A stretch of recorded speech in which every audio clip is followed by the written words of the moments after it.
Il s'agit d'une véritable innovation technologique puisqu'il est désormais possible de réaliser à la fois la TEP et l'IRM lors d'une seule séance d'imagerie en acquisition simultanée. Elles permettent de réaliser une imagerie de haute qualité qui est nécessaire à la fois lors du bilan initial des cancers, mais également pour mieux apprécier la réponse au traitement. C'est la combinaison finalement des deux meilleurs mondes de l'imagerie actuelle, l'IRM d'un côté et l'imagerie TEP de l'autre. Chacune fournissant des informations différentes mais qui sont intégrées et qui sont interprétées conjointement par un médecin radiologue et un médecin nucléaire. C'est pas une addition d'images et c'est ça un peu la force de cette machine.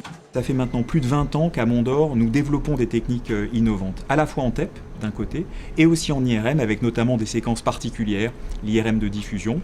Et c'est sur cette expérience-là, sur cet acquis, que nous avons pu décider de d'emblée combiner les images et qui fournissent du coup une nouvelle image qui intègre des informations d'anatomie, c'est-à-dire où est l'anomalie, dans quel organe elle est, mais aussi de fonction, comment fonctionnent les cellules qu'on est en train de voir, et puis de ce que consomme éventuellement une cellule, ce qu'on appelle le métabolisme, comment elle gère. Et bien ça, c'est une nouvelle image, et c'est pour ça que c'est un peu complexe à interpréter, et c'est pour ça que nous avons besoin, là encore une fois, d'une complémentarité radiologue-médecin nucléaire.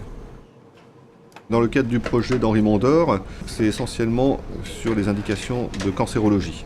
Dans les pathologies que nous avons choisi d'étudier principalement, à savoir les hémopathies lymphoïdes, les tumeurs primitives du foie et la neurofibromatose, on s'attend à avoir une imagerie de meilleure qualité à la fois au diagnostic initial, c'est-à-dire une meilleure caractérisation des tumeurs, un phénotypage de la maladie, mais également une meilleure évaluation de la réponse au traitement, voire même s'orienter vers des thérapies personnalisées, c'est-à-dire qu'on pourra guider la thérapie du patient en fonction de son bilan en imagerie. Oui, on parle beaucoup actuellement de médecine personnalisée, c'est-à-dire donner le meilleur médicament ou le meilleur traitement, la meilleure stratégie interventionnelle au patient au moment où il le faut. Et cette machine fait partie des machines innovantes, c'est-à-dire qu'on va être dans une approche à la fois diagnostique, mettre un nom sur une maladie, mettre un nom sur une anomalie, mais être capable de faire le pronostic de cette anomalie, d'être capable de dire ce qu'elle va devenir pour ajuster d'emblée le traitement. S'il faut aller plus vite, plus fort tout de suite, il faudra le faire. Et au contraire, pour certains malades, lever le pied, attendre, parce que peut-être le potentiel évolutif n'est finalement pas si grave. Et on est dans une mouvance où les équipements d'imagerie sont dans cette dimension maintenant pronostique, et la TEP IRM fait partie de ces outils qui, pour nous, ont un rôle majeur à jouer dans cet aspect-là.